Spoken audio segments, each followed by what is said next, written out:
வணக்கம் நண்பர்களே. வாரம் ஒரு முறை மட்டும் இந்த டீயை குடிங்க.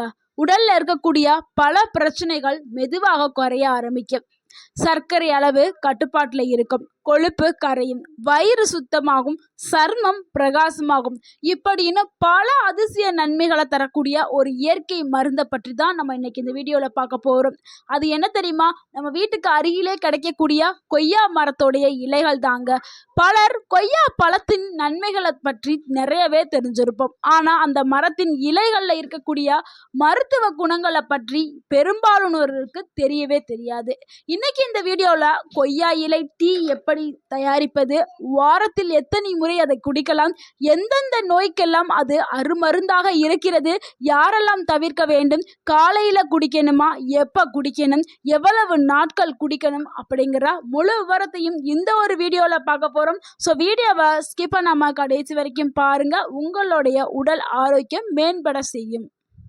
கொய்யா மரம் இந்தியாவில் அதிகமாக காணப்படக்கூடிய ஒரு மரம்ங்க. இதனுடைய இலைகளில் ஆன்டி ஆக்சிடென்ட்கள், vitamin C, flavonoids, polyphenoids, antibacterial compound போன்ற பல சக்திகளை கொண்டது இந்த ஒரு இலை. இதனால தான் இந்த இலை உடல் அலர்ஜியை குறைக்கிறதுக்கும், சர்க்கரை அளவை கட்டுப்படுத்துறதுக்கும், வயிறு ஆரோக்கியத்தை மேம்படுத்துறதுக்கும், வயிற்றில் இருக்கக்கூடிய நச்சுக்களை வெளியில தள்ளுறதுக்கும், கொழுப்பை கரைக்கிறதுக்கும், நோய் எதிர்ப்பு சக்தியை பல மடங்கு உயர்த்துறதுக்கும் பயன்படுது. அப்படிப்பட்ட இந்த இலையை நம்ம இவ்வளவு நாளா பயன்படுத்தாம விட்டுட்டோம். இன்னுமே கண்டிப்பாக பயன்படுத்தணும். எப்படி இந்த இலையில டீ தயாரிப்பது அப்படிங்கிறத பார்க்கலாம். இதற்கு தேவையான பொருட்கள் 5 முதல் 7 கொய்யா இலைகளை எடுத்துக்கிறங்க. அதிகமாக எடுக்க வேண்டும். 5லிருந்து 7 இலைகள் போதும். 2 கப்பு தண்ணீர் எடுத்து சிறிதளவு அது கூட சுக்கு இல்லைன்னா இஞ்சி சேர்த்துக்கலாம். அடுத்து தேன் உங்களுடைய டேஸ்ட்டுக்காக, ஏன்னா வெறுமனமே குடிக்கிறதுக்கு ஒரு மாதிரி இருக்கலாம், இனிப்பு சுவைக்காக தேன் எடுத்துக்கிறோங்க. எப்படி செய்யணும்னா, இலைகளை நன்றாகவே கழுவிட்டு ஒரு பாத்திரத்தில் எடுத்து வைத்திருந்த 2 கிளாஸ் தண்ணீரை ஊற்றி நல்லா கொதிக்க விடுங்க. அதில் நம்ம எடுத்து வச்சிருக்க 5 இலையிலேருந்து 7 இலைக்குள்ள போட்டுக்கிறோங்க. 10 நிமிடம் மிதமான தீயிலேயே கொதிக்க விடுங்க. அந்த இலையில இருக்கக்கூடிய சார் எல்லாமே தண்ணியில இறங்கிடும். பின்னாடி இதை வடிகட்டிட்டு நீங்க தேன் கலந்து குடிக்கிறது ரொம்ப நல்லது. இங்க கவனிக்க வேண்டிய ஒரு முக்கியமான விஷயம் என்னன்னா, சர்க்கரை சேர்க்க வேண்டாம். அதாவது வெள்ளை கலர்ல இருக்கிற ஜீனி, இதை தவிர்க்கிறது ரொம்பவே நல்லது. பனங்கற்கண்டு இல்லைன்னா கருப்பட்டி இல்லைன்னா தேன், இந்த மாதிரியான இனிப்பு சுவை உள்ளதை நீங்க எடுத்துக்கிறங்க. இது உங்க உடம்புக்கு ஆரோக்கியத்தை கொடுக்கும். அடுத்து இந்த டீயை நீங்கள் எடுக்கும் பொழுது என்ன மாதிரியான மாற்றங்கள் உங்கள் உடலில் நடக்கும், என்ன மாதிரியான நன்மைகள் உங்களுக்கு கிடைக்கும் அப்படிங்கிறது தான் பார்க்க போகிறோம். அதில் முதலாவது நன்மை என்னென்னா, சர்க்கரை நோயை கட்டுப்படுத்துறதுக்கு இந்த இலைகள் இந்த டீ மிகவும் உதவியாக இருக்கும். உணவுக்கு பிறகு சர்க்கரை வேகமாக உயர்வதை குறைக்கிறதுக்கு இந்த டீ பயன்படுது.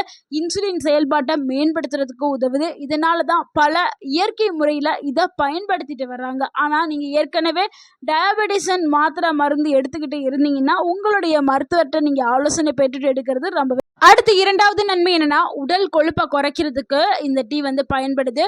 வயிற்று பகுதியில் இருக்கக்கூடிய கொழுப்பு மெல்ட் பண்ணுறதுக்கு, பர்ன் பண்ணுறதுக்கு இது உதவியாக இருக்குது. இது மெட்டபாலிசம் அதிகரிக்கும். இந்த டீ குடிக்க குடிக்க நீங்கள் சாப்பிடக்கூடிய உணவுகள் எல்லாமே வேகமாகவே செரிமானம் ஆகிறதுக்கு தேவையான ஊட்டச்சத்துக்களை இது கொடுக்கும். முக்கியமாக கெட்ட கொழுப்புகள் எல்லாத்தையுமே கரைச்சி வெளில தள்ளுறதுக்கு பயன்படுது. அதே மாதிரி செரிமானத்தை மேம்படுத்துறதுக்கு பயன்படுது. அதனால வெயிட் லாஸ் டயட்டில் இருக்கிறவங்க இந்த கொய்யா இலை டீயை நீங்கள் எடுத்துக்கிட்டாவே போதும், வெயிட் லாஸ் ஆட்டோமேட்டிக்காக ஆக ஆரம்பிச்சிடும். அடுத்து 3வது நன்மையை பார்க்கலாம். வயிற்று பிரச்சனைகள் அனைத்தையுமே சரி பண்ணுறதுக்கு இந்த கொய்யா இலை டீகள் பயன்படுது. உங்களுக்கு ஏற்படக்கூடிய வாய்வு பிரச்சனைகள், வயிறு உப்பசம், வயிற்றில் வீக்கம், சிலருக்கு லூஸ் மோஷன்லாம் போகும், செரிமான பிரச்சனைகள்லாம் ஏற்படும். ஸோ இதெல்லாம் இருந்துச்சுன்னா நீங்கள் கொய்யா இலையில் டீ போட்டு குடித்தா உங்களுக்கு இது உதவியாக இருக்கும். இதில் இருக்கக்கூடிய ஆன்டிபாக்டீரியல் ப்ராப்பர்ட்டி வயிறில் இருக்கக்கூடிய கெட்ட பாக்டீரியாக்களை கட்டுப்படுத்துறதுக்கு உதவி பண்ணுது. அடுத்து 4வது நன்மை என்னன்னா, இதயத்தை ஆரோக்கியமா வச்சுக்கிறதுக்கு இந்த ஒரு டீ பயன்படுது. கொய்யா இலைகள் ரத்த அழுத்தத்தை சமநிலைப்படுத்துறதுக்கு உதவி பண்ணுது. கொலஸ்ட்ரால் அளவை குறைக்கிறதுக்கு பயன்படுது. முக்கியமா ரத்த ஓட்டத்தை மேம்படுத்துறதுக்கு உதவி பண்ணுது. இதனால ஹார்ட் ஹெல்த்துக்கு நல்ல ஒரு ஆரோக்கியத்தையும் பாதுகாப்பையும் கொடுக்கக்கூடியது கொய்யா இலைகள். அடுத்து 5வது நன்மைகளை பார்க்கலாம். சருமத்தை பிரகாசமா வைக்கிறதுக்கு கொய்யா இலைகள் பயன்படுது.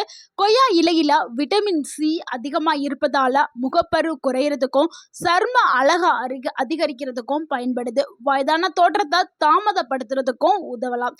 அதாவது முதுமையை தாமதப்படுத்துறதுக்கு கொய்யா இலைகள் பயன்படுது. சிலர் இதை ஃபேஸ் பேக்காவும் பயன்படுத்துகிறார்கள். அடுத்து 6வது நன்மை என்னன்னா, நோய் எதிர்ப்பு சக்தியை அதிகப்படுத்துறதுக்கு கொய்யா இலைகள் பயன்படுது. இன்றைய காலகட்டத்தில் இம்யூனிட் பவர் ரொம்பவே முக்கியமானது. இது கொய்யா இலைகள்ல அதிகமாகவே இருக்குது.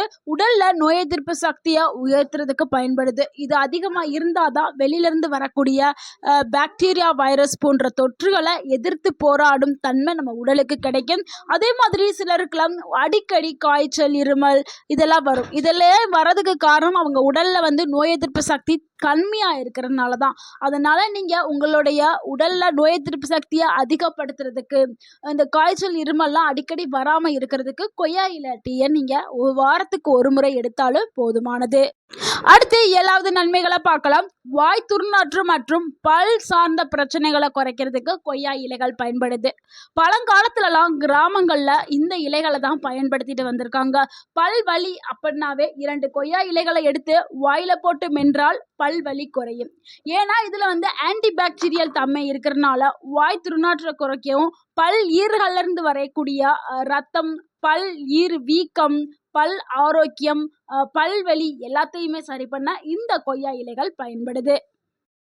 யாரெல்லாம் இந்த கொய்யா இலையை எடுக்கும் பொழுது கவனமா இருக்க வேண்டும் அப்படிங்கிறத பார்த்துடலாம். பொதுவாகவே எல்லாருமே எல்லாருக்குமே ஒரு அளவு இருக்குது. எந்த ஒரு உணவையுமே நம்ம அளவாக தான் எடுத்துக்கிறணும். அளவுக்கு மீறினால் அது அமிர்தமாக இருந்தாலும் நஞ்சு ஏற்படும். ஸோ டீயாக இருந்தாலும் சரி அதிகமாக குடிக்கக்கூடாது, அளவாக தான் குடிக்கும். யாரெல்லாம் இந்த கொய்யா இலை டீ இலைகளை தவிர்க்கணும்னா, கர்ப்பிணி பெண்கள், லோ சுகர் இருக்கிறவங்க, சிறிய குழந்தைகள், அதிகமாக மருந்து எடுத்துக்கிட்டு இருக்கிறவங்க உங்களுடைய மருத்துவர்கிட்ட ஆலோசனை கேட்டுட்டு எடுக்கிறது ரொம்பவே நல்லது. எல்லாருக்கும் ஒரு டவுட் இருக்கும். இந்த கொய்யா இலை டீயை எத்தனை நாட்கள் எடுத்துக்கிறலாம், எத்தனை நாட்கள் எடுத்தால் நன்மைகள் கிடைக்கும் அப்படின்னு ஒரு டவுட் இருக்கும். இதை வாரத்துக்கு 1 இல்லைன்னா 2 முறை நீங்கள் எடுத்துக்கிட்டாலே போதுங்க. அட்லீஸ்ட் ஒரு முறை எடுத்தாவே போதும், நல்ல பலன்கள் உங்களுக்கு கிடைக்கும். தினமும் குடிக்க வேண்டியது இல்லை. அளவுக்கு மீறினால் வயிற்றுப்போக்கு, லோ சுகர் ஆயிரும், வயிற்றுல எரிச்சல் போன்ற பிரச்சனைகள் வரும். ஸோ அதனால அளவுங்கிறது ரொம்பவே முக்கியம். ஸோ அளவோடு எடுத்துக்கிறங்க. அது நல்ல ஒரு மருந்தா உங்களுக்கு செயல்படும். தினமும் எடுக்க வேண்டாம், வாரத்துக்கு ஒரு முறை இல்லைன்னா 2 முறை போதும். இதை குடிக்கிறதுக்கான சிறந்த நேரம் என்னன்னா, காலையில வெறும் வயிற்றுல எடுத்துக்கிறது ரொம்ப நல்லது. இல்லைன்னா இரவு உணவுக்கு பிறகு 1 மணி நேரம் கழிச்சதுக்கு அப்புறம் நீங்க எடுத்து. நண்பர்களே, நம்ம வீட்டுக்கு அருகில இருக்கக்கூடிய சாதாரண இலை தான் கொய்யா இலை. ஆனா இதுல இருக்கக்கூடிய நன்மைகள் ஏராளம். சரியான முறையிலையும் சரியான அளவுலையும் பயன்படுத்தினால் உடலுக்கு பலவிதமான நன்மைகள் கிடைக்கும். இதை நீங்க அட்லீஸ்ட் வாரத்துக்கு ஒரு முறையாவது எடுத்துக்கொள்ளுங்கள். உங்க உடலை ஆரோக்கியமாக வச்சுக்கொள்ளுங்கள். இந்த வீடியோ உங்களுக்கு பயனுள்ளதா இருந்திருந்தா, நீங்க யாராவது கொய்யா இலை டீ இது வரைக்கும் கொடுத்திருந்தீங்கன்னா உங்களுடைய கருத்துக்களை, உங்களுடைய அனுபவத்தை கமெண்ட்ல தவறாம பகிருங்கள். தேங்க்யூ.